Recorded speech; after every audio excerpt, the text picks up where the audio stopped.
All righty, looks like we are live. So with that, I'm going to go ahead and introduce our speaker for the evening. I want to thank everybody for coming tonight. Again, for those of you that are members of Refracted Light, thank you for coming this evening. And my name is Joe Martinez. I'm one of the admins here. And we sent out a poll a few weeks ago and asked people in the group what they wanted to hear about, what kind of talks did they want, and what kinds of things they were interested in. And one of the big things that got a lot of votes was other esoteric orders. So, with that, I reached out to some folks who were knowledgeable in those other esoteric orders, and based on several recommendations, we brought Brother Rene Perez here, who is very well spoken for in terms of builders of the Adytum. And with that, I'm going to go ahead and shut up and turn it over to Brother Rene. So thank you again for coming. Good evening, brothers. Thank you for accepting me.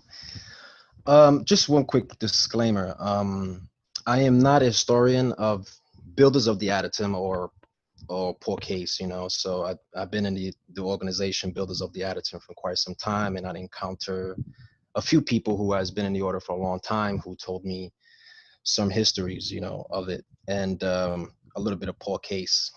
But I want to talk about a little bit of poor case, not a lot of it, just a little bit, because there has been many podcasts about his life, many of them, and you can just search it out there. So, but I just want to talk a little bit about certain interesting stories that led him to create Builders of the Adytum. Very interesting stories. So I will begin by this. Paul Case was born October 3rd, 1884. He died, I believe, this March 2nd, 1954. Forgot to put the month there. Paul Case was an interesting guy. He learned how to read at age 2.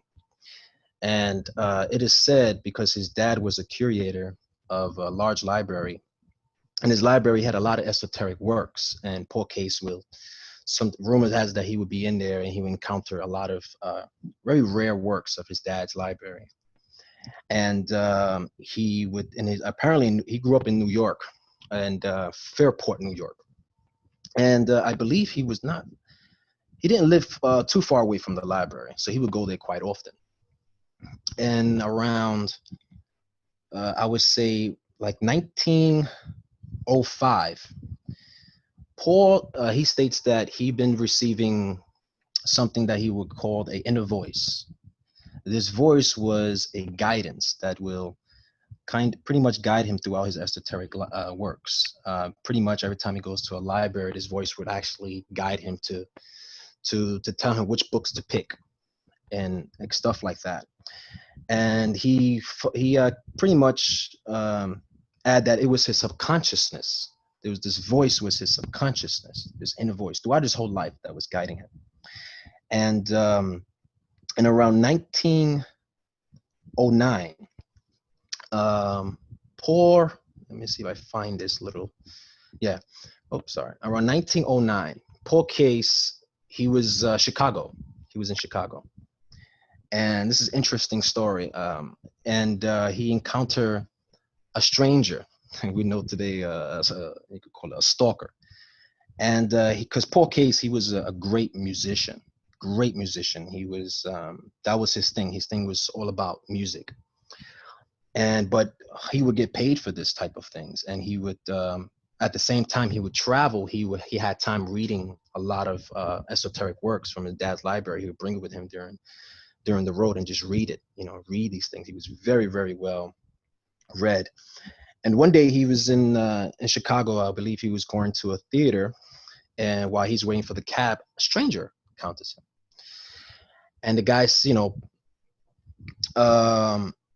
and the guy told Paul, he says, "Look, you at a crossroad. Two paths are open to you. You can continue to pursue a career in classical music.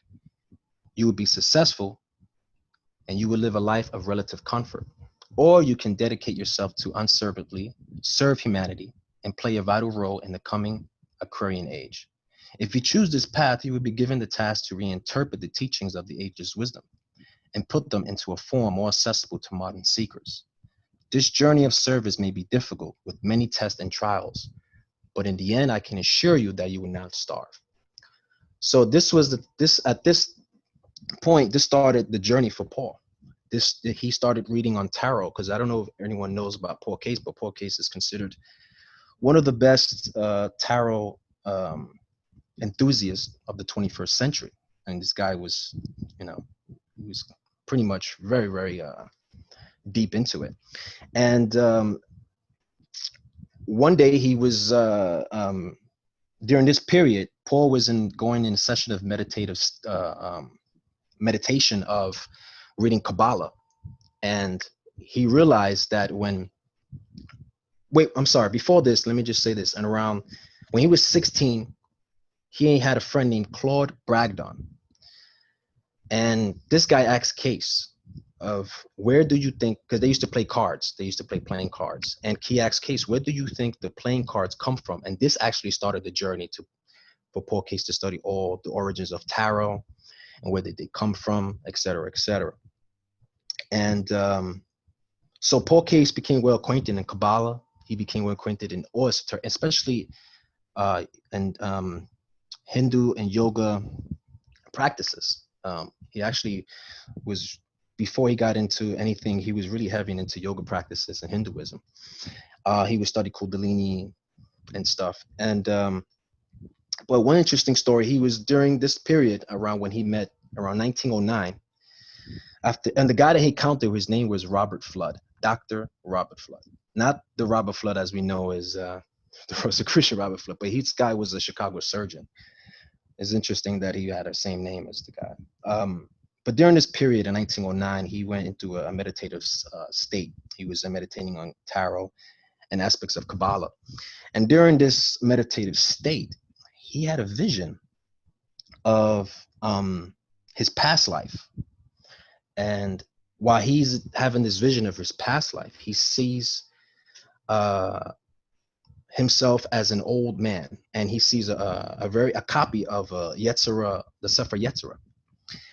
And while he's meditating, he sees himself in this past life. He sees the name Rabbi Wolf, and you can choose to believe this or not. As he woke up from his meditative state, because apparently he couldn't concentrate because he was thinking about his older daughter, about her marriage. He needed trying to find ways to get money for her marriage and stuff. But he writes down what he saw, and then all of a sudden he goes to a library. And while he goes to a library, the library was in Chicago, and I believe it was called the Champaign-Urbana in Southern Illinois. He noted a card catalog, an old copy of Sefer Yetzirah, and he asked the guy, "Hey, can I see this manuscript?" And while he's looking at it, at the back of the book, he sees the name Robert Wolf. Very interesting. And so that's one interesting story. It's a beautiful story how he, interesting how Kabbalah works. And around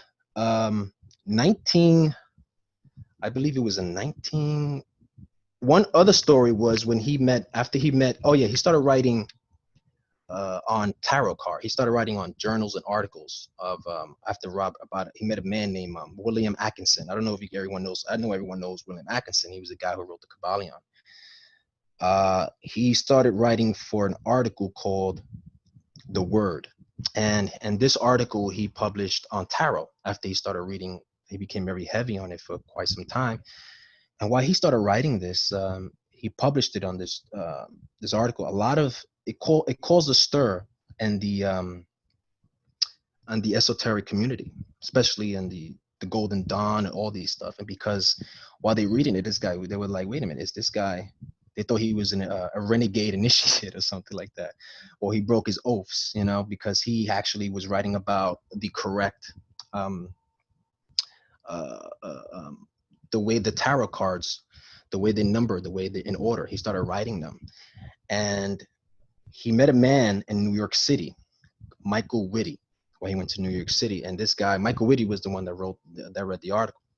And then he approached Paul and he says, "Hey, are you initiated?" And he says, "No." While he found out what Paul was initiated, he was dumbfounded. He was like, wow, this guy, and then that's when he invited Paul into the Alpha and Omega. If anyone knows what Alpha and Omega is, you can Google it. It's very related to the Golden Dawn and the Stella Matutina. While he was in the Alpha and Omega, he kind of went up the ladder very fast. He climbed up the ladder very, very quick. And while he's there, he encountered a lot of jealousy. There was a lot of jealousy within the order because he climbed up very quick in 3 weeks. He became a ritualist officer. But the story goes that while he was one of the top guys there, he actually got kicked out. He got kicked out of the order because he referenced something about the altar being related to the libido force, the sexual energy. And he didn't say anything about nothing about sex alchemy, anything like that. But he was basically referencing the altar being that is related to the Kabbalistic tree called Yesod, which is related to the genital organs. But anyways, because he had a lot of people that was jealous of him, they kind of said that this guy was seeing a woman by a woman named Lily Giza. They were kind of looking at each other from eye to eye, and some people claimed that they were having sexual looks at each other. And because he had a lot of jealousy within the order, they kicked Marina Mathers, who was the wife of McGregor Mathers. She wrote him a letter saying that, I don't think that you should be talking about this stuff, the sexual and stuff, because this is only for high degrees in the order. And he says, I never said anything about that. But of course, he had a lot of envy in the order. So while he got kicked out, he resigned because he said that some of the, he had a lot of issues within the order anyways, considered of the Enochian language and stuff. He had a lot of friends that got sick by practicing Enochian language.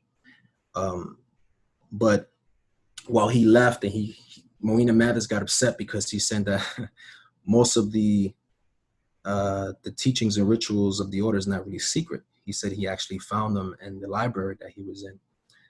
And he said that most of that stuff was just made up by your husband, and she got offended by it. She said, you need to, I would advise you to get out and return all your lessons. This actually happened to Dion Fortune.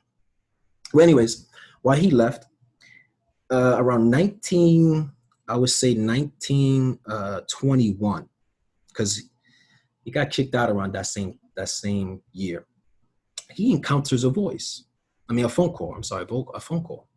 And this was the phone call. This phone call is very interesting. It's a very interesting story. And this phone call said, I presume you recognize my voice. And Paul says, yes, I do.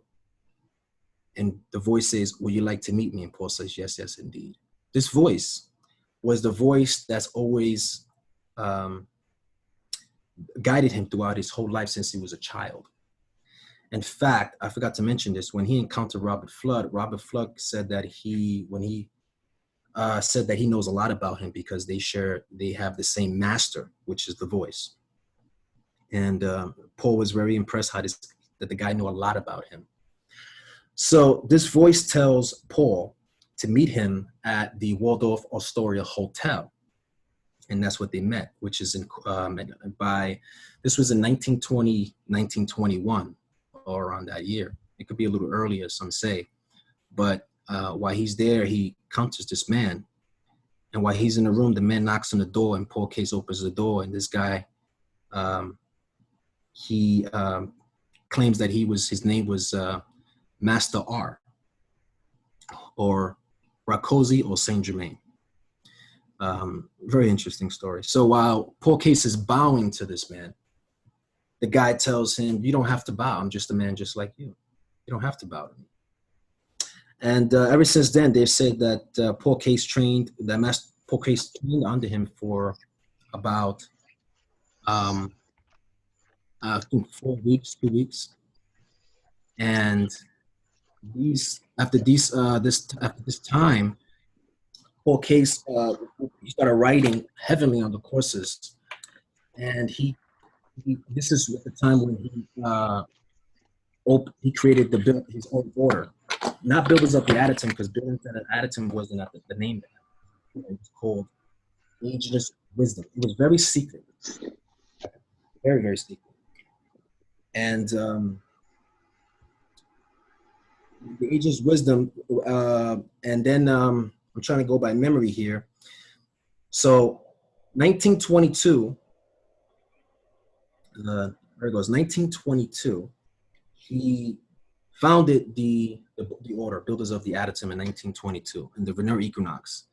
Its first public announcement issued in August 1922 described the Boda as a society devoted to the practical investigation of the principle of cosmic law and to the study of the literature, rites, and symbols whereby knowledge of these principles has been transmitted through the ages. Now, before it was called Ageless Wisdom, it was very secret. It was only open to certain people, very, very secret, until he decided to make it public. And basically, Builders of the Adytum is like a predecessor of the Hermetic of the Golden Dawn, Hermetic Order of the Golden Dawn. And there is an article that was written in the archives of Boda, because I believe in 19 something, when Israel Regardie wrote his Golden Dawn rituals. I don't know if everyone knows. I know everyone is recognized by the Israel Regardie's big book of the Golden Dawn rituals, that he exploit a lot of the rituals of the Golden Dawn. And some say, some believe that this kind of ruined the Builders of the Adytum, because their rituals was also exploited too. But in an article, and the article called The Wheel of Life, written in 1936, this is in one of the Builders of the Adytum archives. This was actually said. Some years ago, the Golden Dawn rituals was exposed by Aleister Crowley and the Equinox, but the material was fragmentary and omitted much that is of vital importance. Israel Regardie has now announced that forthcoming publication of all the rituals and lectures of the Golden Dawn, and there is every reason to believe that when this comes about, the last veil of secrecy will have been removed from the work of that order. This does not mean, however, that such publication will reveal the real inner secrets of the order, for those kinds of secrets cannot be put into any form of words. Furthermore, those kind of secrets cannot be discovered by any individual human being working outside the pale of a duly constituted and probably authorized channel of the Western tradition. All the essential landmarks of the ancient rituals have been preserved in the Boda. Yet, in accordance with instructions received in 1922, a searching revision and correction of all the material has been accomplished, so that all the dangerous elements in the Golden Dawn curriculum have been eliminated. Hence, the exposure of the Golden Dawn will not expose the work of Boda, nor will the publication of the Golden Dawn rituals enable any person to initiate himself. One might as well attempt to ordain himself as a priest by reading and studying the ritual of ordination used by a church. Now, the difference between Boda and Builders and Hermetic Order of the Golden Dawn, what happened was Paul Case became very superstitious, some say, because he had 3 friends, and one of them, his good friend, was Michael Whitty, who was practicing the Enochian language. And some say that because he started practicing Enochian language, his best friend, Michael Whitty, died and got sick because of this Enochian language. And when he created Boda, Builders of the Adytum, because Adytum is a Greek word. Apparently, Paul Case gets the word Adytum from one of the writings of Alibus Levi, which is related to the pineal gland in the brain, the Adytum. And in one of the works of Levi, he says that that's where he gets the word Adytum. But he took out, when he created Builders of the Adytum, he took out the Enochian language.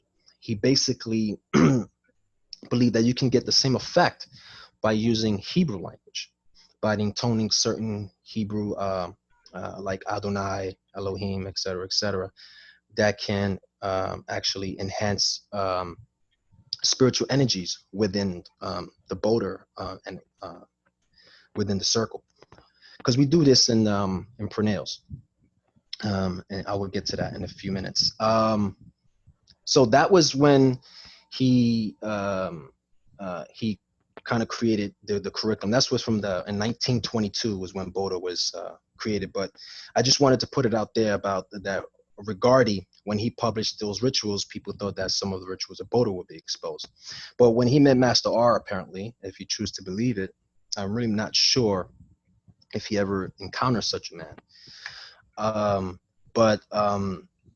he, he started revising some of the teachings, and he actually revised some of the. He wrote a few books on Book of Token with Michael Whitty. Some don't know this, but Paul Case wrote. He was one of the writers of the Kabbalion. With William Atkinson.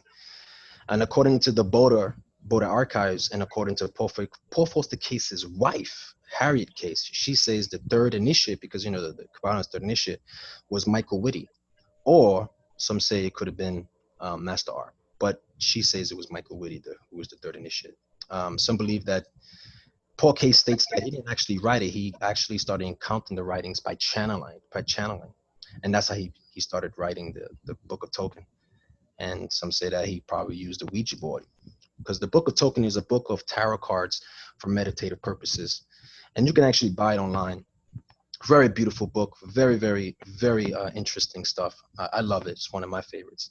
So this here is Ann Davies. After Paul Foster Case died, she became the prolocutor general of Builders of the Adytum.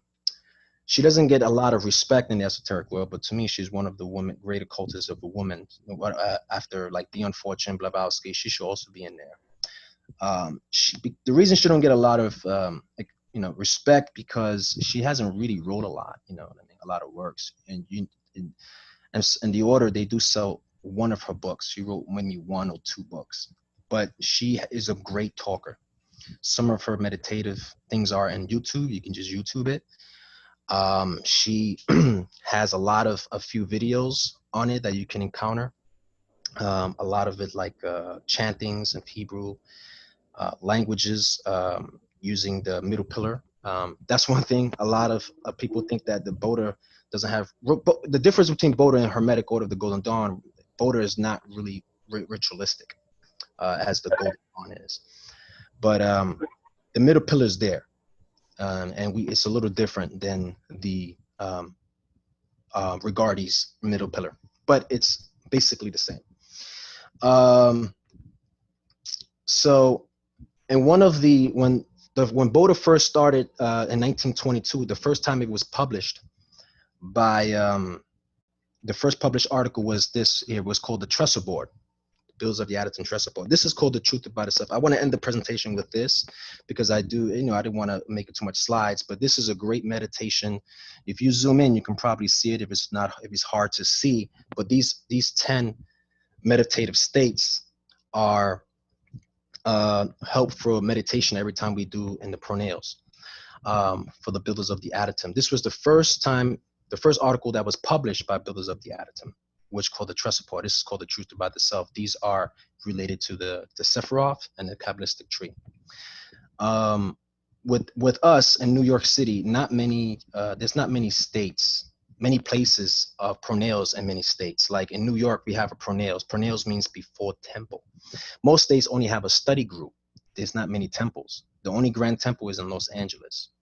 And what Paul Case created the system, I believe he had some, because he was most people don't know, but he was also a Mason. He was initiated, and I believe it was March 22nd, 1926, in his hometown of Fairport, New York, for Fairport Lodge, number 476 of Free and Accepted Masons. He was raised in, I believe, April 16th, he became a Master Mason. So some of the Builders of the Adytum rituals are, some of it is, you can say it's Hermetic Order of the Golden Dawn, and some have a Masonic influence as well. We have degrees, but we call it steps. There's 3 steps. The first degree is the most important, and the 2 of them they call it steps. Now I wish I could have showed you the aprons, and how the regalia looks, but I don't have the permission to do that. And it's very beautiful. I wish I did, but I don't have the permission to do that. And I wish I could show you how the study group, how the material looks like, even though it is open to the public, the study group. In New York City, non-members can come and just study with us, the tarot cards, and do meditation stuff. Like we have a little middle pillar that we use, and Davies recordings. But after that, we have ritual, and you have to be a member. And if you if you're like a member for like 2 months and you just joined, you have three. I believe is you can only see the ritual, only half of the ritual 3 times as a guest, but after that you cannot. You have to do because they have tests when you get the materials like monographs. Builders of the Adytum has monographs like Rosicrucian bodies like Amorc, and these monographs we have questions and answers, and with those you have to answer those question and answers, and you have to submit them, and you get a certificate. And for in New York City, when you get your first, I think it's your first certificate, you get your first initiation or your first degree. Then you have to wait, I think, another year or two to get the second step. It's a very beautiful initiation. I love it. It's not as ritualistic as the Golden Dawn. We do have middle pillar ritual. Most people think that B.O.T.A is not ritualistic. We do have rituals. We have a Christmas ritual every December, which is very, very beautiful. Even non-members can attend that. We have rituals for, I believe, Thanksgiving. We have something called the Rabatory Atonement. Beautiful and energetic. Love it. Even non-members can join that one, except the other rituals that we do every month. So I will end this presentation with this beautiful meditation here, which is called The Truth About the Self. And I would love to get Q&As, which is, so I would suggest that you want to take like a deep breath. And I usually say this in the morning and at night before going to bed. And usually we do this in a study group. We say this before and after. And it's a very beautiful and okay. So if you want to close your eyes, you can, and you take a 3 breaths through the nose and mouth.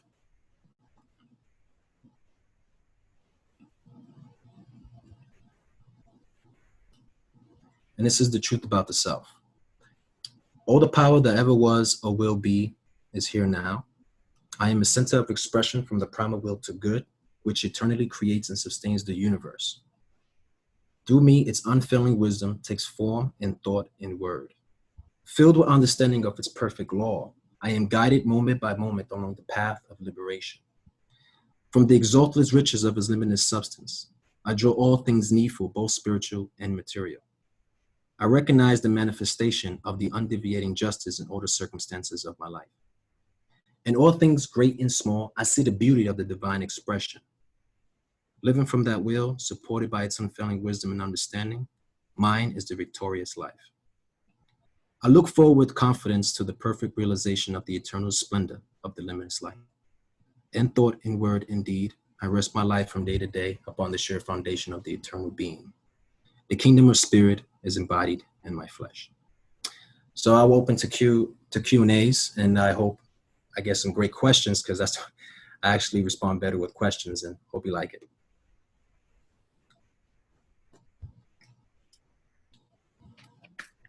Fantastic job, Brother Rene. That was absolutely informative. Folks on Refracted Light, feel free to unmute yourselves if you have questions. Folks on Facebook, put your questions in the chat box, and I'll make sure they get asked.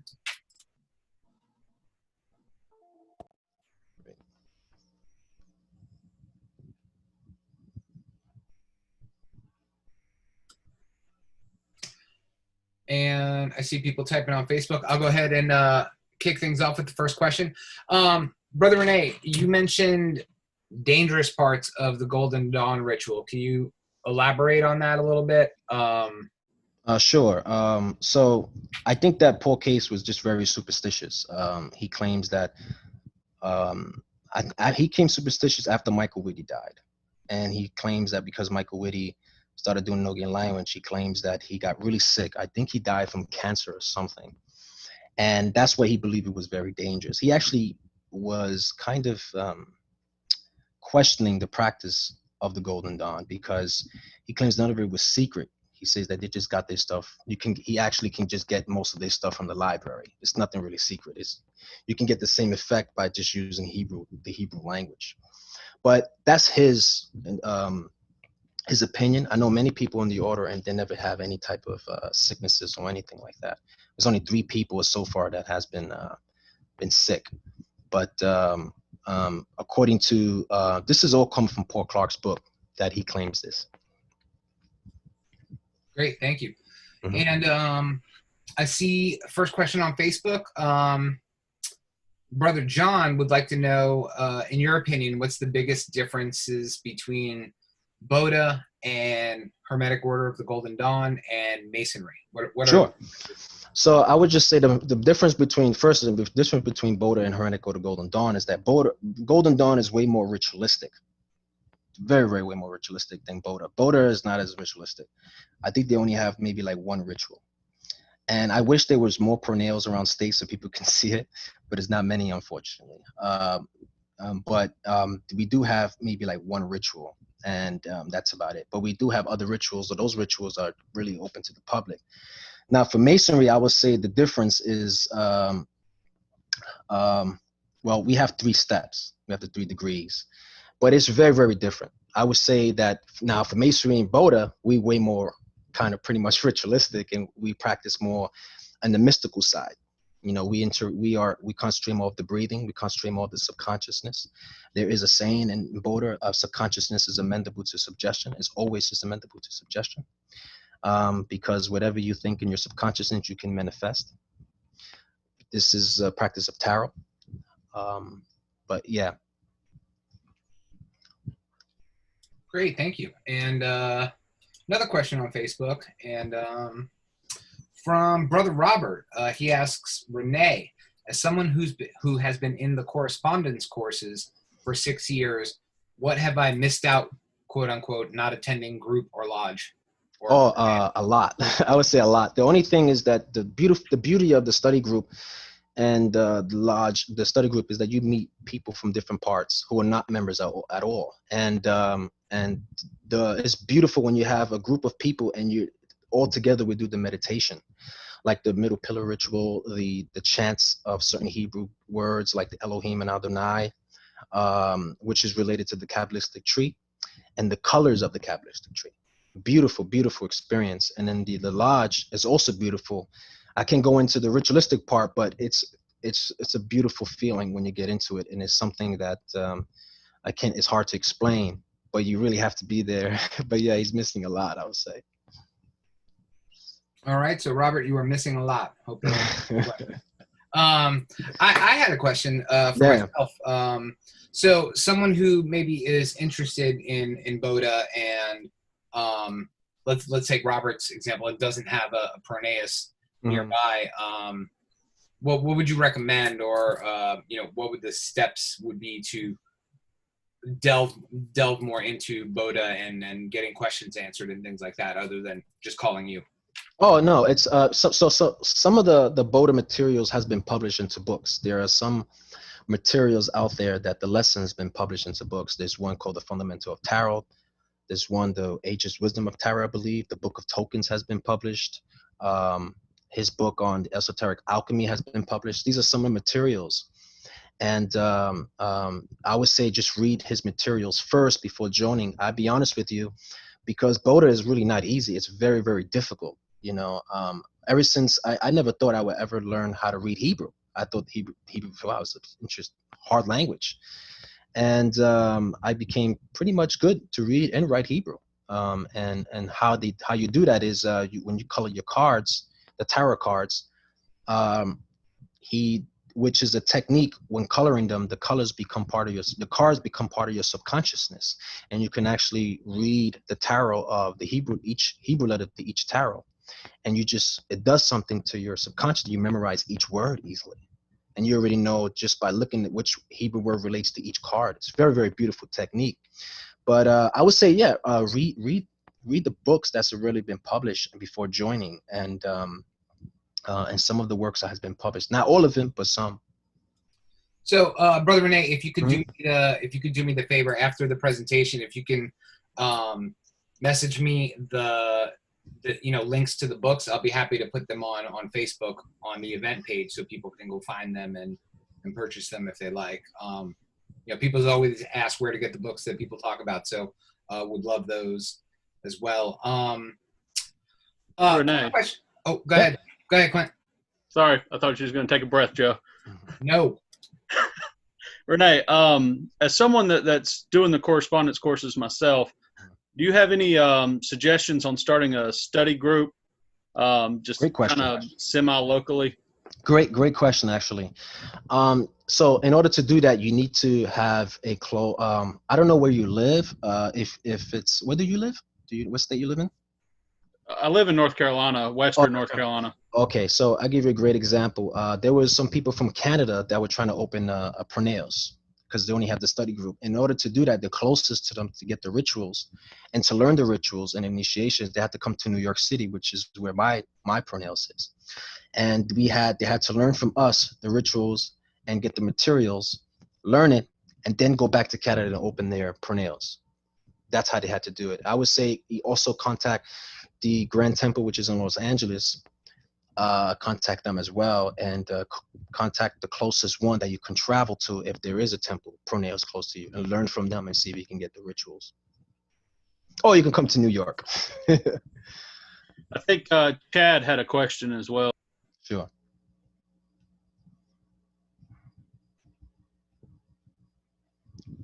You mute, Chad. I think it's mute. Yeah, there you go. Do you have any suggestions to new members in regards to studying, daily correspondence, that sort of thing? For correspondence to join? Well, just like tips on studying, that sort of thing. Oh yeah, so I would say just order his books first. Order his books. He has a book called The Introduction of Tarot, which is a very basic thing. When I first joined, I read that one. It's very, very thin. You could finish that in one day. And he has books on he has one called The Fundamentals of Tarot, which is another one. And there's like five or six works of his that's been published. I would say read those before joining, because it would give you a better idea when you go join, because it is B.O.T.A is a very difficult, it's one of the, I have to say, it's one of the greatest occult schools I've ever joined. It's a true mystery school. And the techniques that's been given in the correspondence courses, it's very powerful stuff. And I have to say Paul Case is actually one of my favorite occultists, the greatest, one of the greatest spiritualists of the 21st century. And the courses is unbelievable. So I would say read his works first before joining in, and then you climb up quicker. So thank you, Brother Clint, for the air break. So back to the questions on Facebook. Brother Michael asked, would B.O.T.A be considered clandestine to most Grand Lodges? Well, that's hard to say. It's not really part of a Masonic body or anything, but yeah, you could say that. But actually, the B.O.T.A for us, the Grand Lodge of New York, where I'm affiliated, they actually rent the space for us. I was going to follow up with that. I was finding one. I saw there's one in the DC area. There's a Proneus here, which is awesome. That's great. But most of them meet in Masonic lodges. Exactly. Yeah. So I would say probably not. Well, Paul Case was a Mason, so some of his, I wish people can see it, and you can see some elements of Masonry in it. I had a question. Sure. Yeah, I was just wondering what you thought of some of the YouTube videos that are out there on B.O.T.A. Do you mean the one with Ann Davies? She has a lot of videos on YouTube. There's also some basic ones. Oh, yeah. So the issue, one of the issues that I have sometimes with members of B.O.T.A, we have a saying in Builders of the Adytum, I think is a very beautiful saying. It's saying that one of the mottos is, a little knowledge is a dangerous thing. And I think that's very powerful and very beautiful. And because you have a lot of people that join the order, and they get their heads swelled up just a little bit with few lessons, and all of a sudden they're very masters of tarot, and they open little YouTube channels, and they want to be reading people while they're not even adepts yet. It takes 13 years to complete the lessons of B.O.T.A. Like after that, you get one occult library.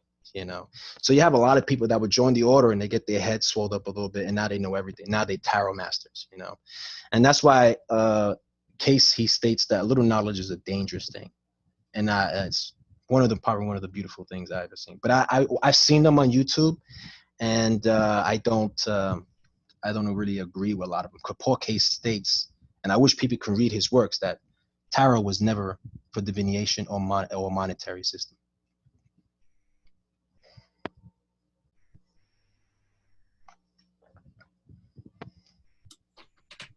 There was Brother Rene. There was another question on Facebook from Brother John. He asks, "What is your biggest personal revelation in the studies?" Oh, I would love to have that. So I don't know if during the presentation I was talking about that. I don't really share this much with people, but that's a great question. That poor case had a dream and went by studying the Kabbalistic things. And I remember doing some of the teachings, the Boda lessons, the breathing techniques. I do martial arts, so I already know the breathing techniques, so it's very similar. And I had this a dream, and I really dream. Some say when you dream, write them down. So I had this dream, and this dream was very interesting. And I was reading one of Paul Case's book called The Esoteric Alchemy. And I know John Robert knows this book, or we had a conversation about this. One of the greatest books on esoteric alchemy. And while I'm finished that, I did a little meditation that I've learned for Boda. And while I had a dream about this hand. This hand passed me a note. It would look like a 3D the way I'm talking to you guys now. And this note wrote a word called AVEDA, Aveda. And I'm like, wow, this is interesting. I wake up and I'm like, why am I having this dream? You know, it's interesting. So I get up, I go to work, and I Google the name, and what comes up is a lotion company. But I say, what's the origin of this word? So I look up the origin of the word, and it's the short version of the word Ayurvedic, I think it is. And what it means is sacred knowledge. It has to do with medicine and alchemy. And I don't know, perhaps maybe it was telling me something but that was probably one of the greatest revelations to me. And I have to say that ever since that's one of my revelations. And also ever since I joined Boda, I see things very differently. I see things differently. Like I can understand symbols very easily in an esoteric way. And builders of the Boda, the teachings and the tarot kind of helped me with that. I can understand things very easily, symbols, because remember the tarot cards are nothing but symbols. Fantastic, thank you, sir. And then question from Brother Dave. He wants to know, could you explain a bit about the cube of space? Well, that's like that's like a presentation on that part. I would say there's a book on there's a that's a different thing, a topic that's like a presentation itself. But there's a book on that by Kevin Townley, and that's one that you can actually I would say read that book because that's like a presentation itself. That's really difficult to explain. Fantastic. So what you're saying is we're going to have a really long list of books to read by the time we're done here. Yeah, Kevin Townley. So before Brother Clint goes, Brother Jason asked on Facebook, how have you changed personally as a result of your studies? Well, I read very much, diligently. And I would say my personality changed a lot. Like, before I became a Mason, I was in Boda, before anything. And when I came into Masonry, it made me understand Masonry, because of the tradition. And I don't want to get into too much, but it made me understand certain the symbols and stuff like that because of Boda. And it made me a better man before I joined Masonry. If you want to, how Masonry says, Masonry makes you a better man. But esoteric, B.O.T.A kind of made me a better person before I joined Masonry. It helped me out a lot with that.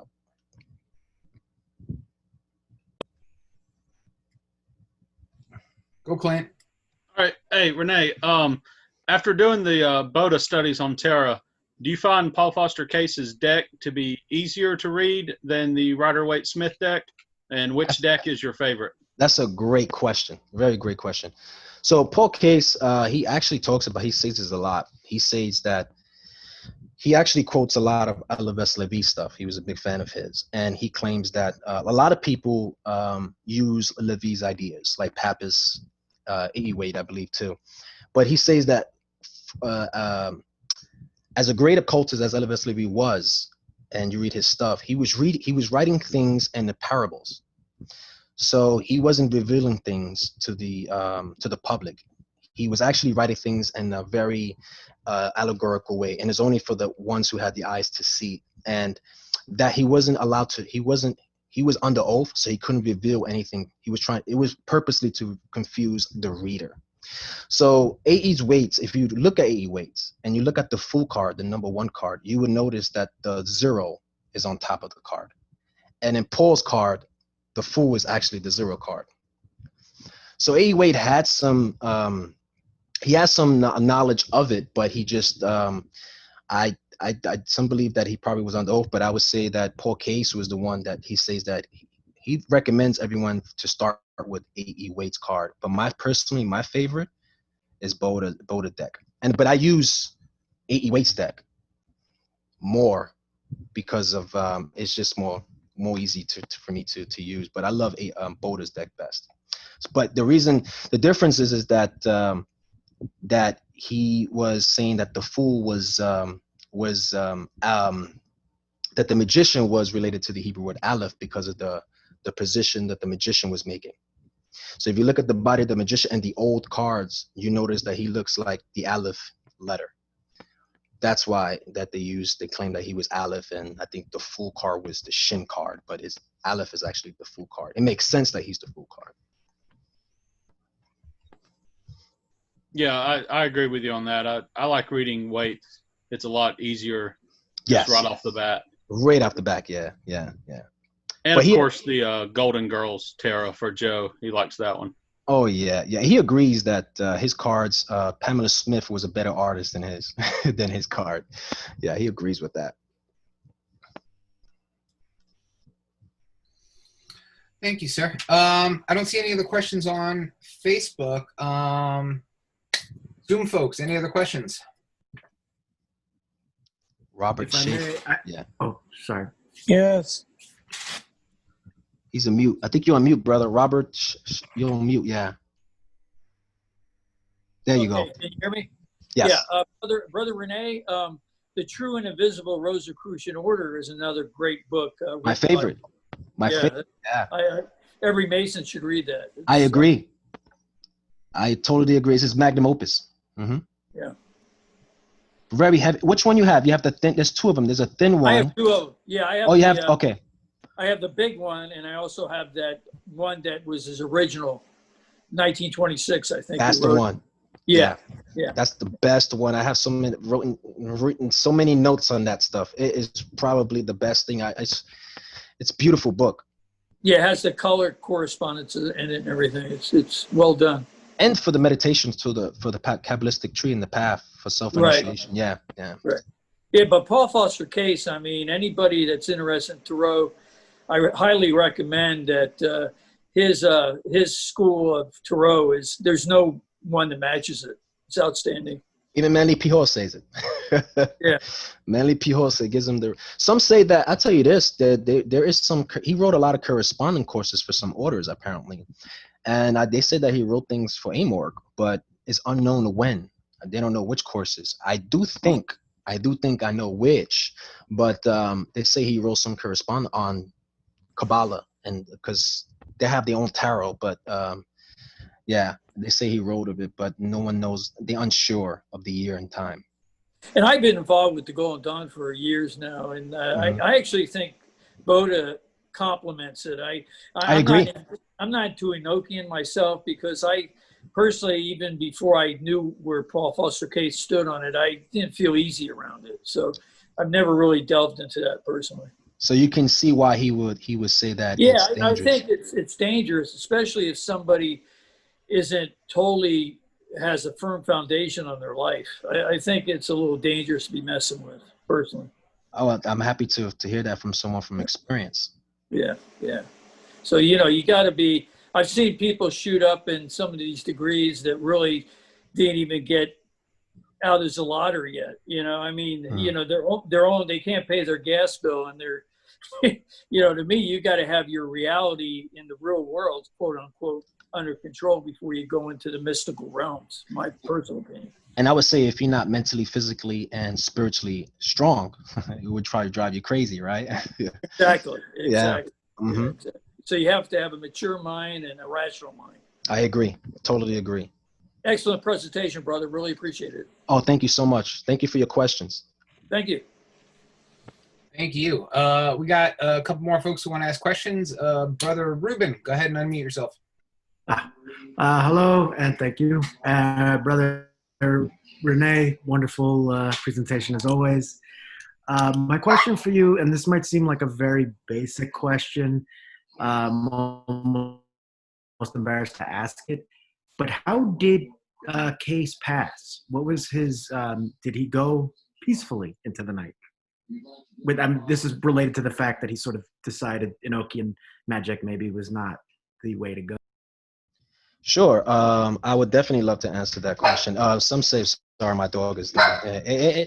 So he died at, I think he died is on vacation to Mexico.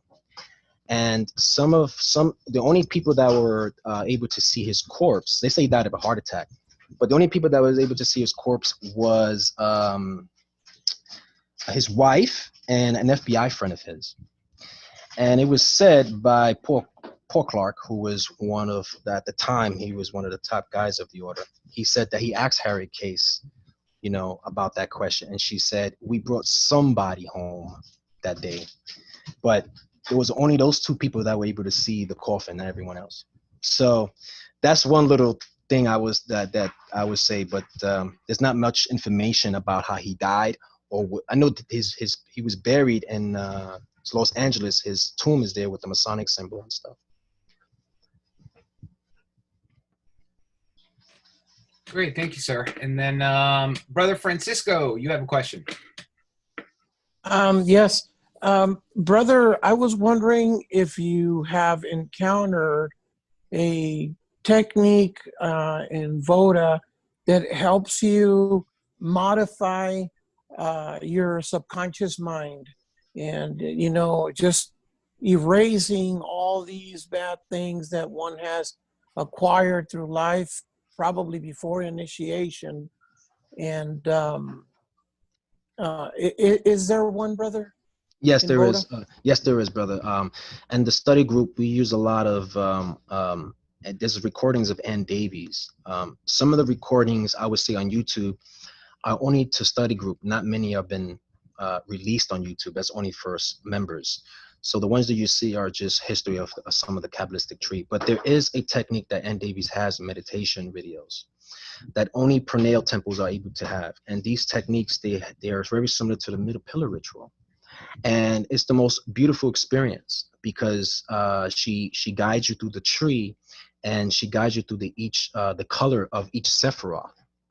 And she tells you to do the breathing techniques while concentrating to each Sephiroth relating to each angel, the Elohims, all the Yod-Heh, et cetera, et cetera.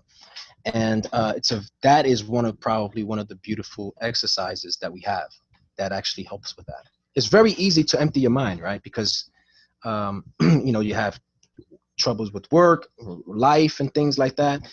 But that's very common. It's very difficult to just empty your mind completely and just concentrate on that.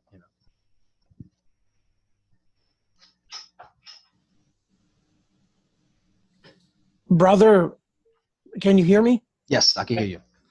I am so sorry. This is so strange. I lost the communication, but I think I'll go back to the recording. Okay. Thank you so much for your answer. I know you said yes and search on YouTube, right? No, so there's some on YouTube, but there's some are not really published on the YouTube. So you have to be a member of the study group.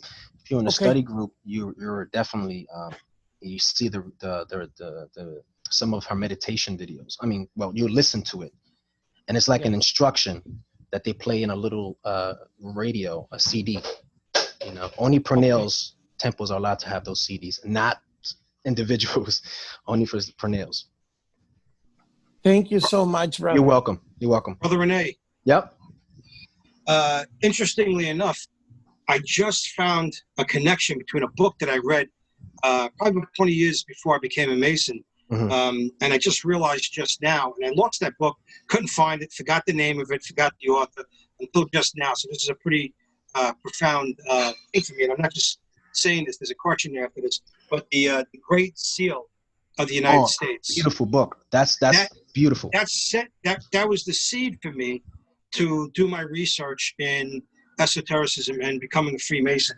Very, very important book. But there seems to be a very profound connection between that and the information that you were talking about on your other lecture about the secret destiny of the United States. Who influenced who on this? Did Case influence Manly P. Hall or vice versa? Or was it together? So that's a great question, because you have Manly P. Hall, who wrote the book called The Secret Destiny of America, right? And then you have the Great Seal. So they both, I would say he just from him studying for all these years, he came up with those things, and he encountered interesting masters in his life that taught him these lessons. And that book is very interesting because the Great Seal of the United States, he describes the birth chart of the United States. I actually did the birth chart. You remember the presentation that I did for you? Yeah. And he describes it, and it's a very, very interesting thing. It's very beautiful, and the destiny of America, and it actually matches what Manly P. Hall was saying in the destiny of America too, right? It's very interesting things, but they actually communicated with each other, but I don't know if they.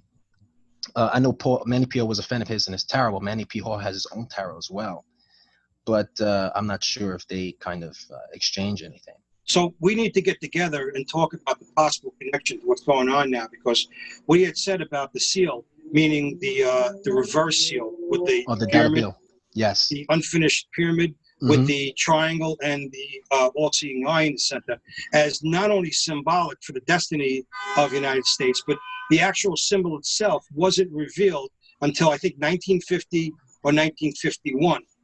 And this is all like supposedly timed where that we're actually looking at the back of the dollar bill and seeing that actually affects the neurology of the brain, like a yantra symbol in Hinduism. Instead of a mantra, it's a visual object that you meditate on, where that actually plays a role in the enlightenment of the group consciousness of America, and the enlightenment of the group consciousness of America will bring that out. And I wonder if there's anything going on today and connected to that. We should have an offline research on that.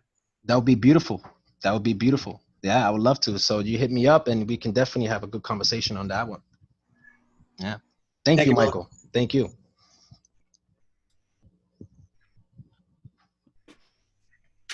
Oh, and Brother Dave asked another question. And Brother David, if you want, feel free to unmute yourself, or I could ask it for you. There you go. Okay, well, I was just, actually, just because I did not hear it clearly. I know that Levy's numbering of the tarot cards where the 0 occurs down near the end of the deck and all that is pretty well no longer used. But I don't remember, you said there were 2 differences now, and I don't remember who you said used which ones.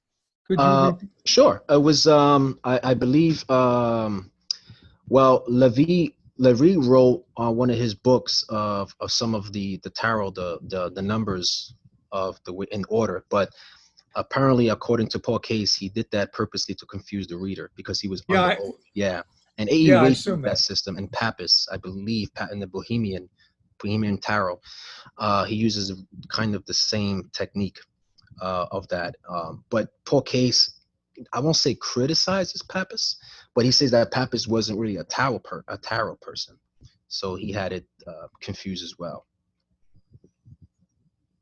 Good enough. Yeah. Thanks for repeating. Welcome. Yeah, you're welcome.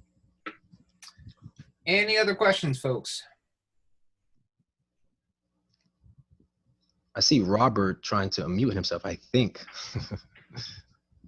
Where he's typing. Yeah. Oh, he's typing. Okay. Yeah, he typed, actually, the Great Seal was revealed on the dollar William bill. Wallace. Yep.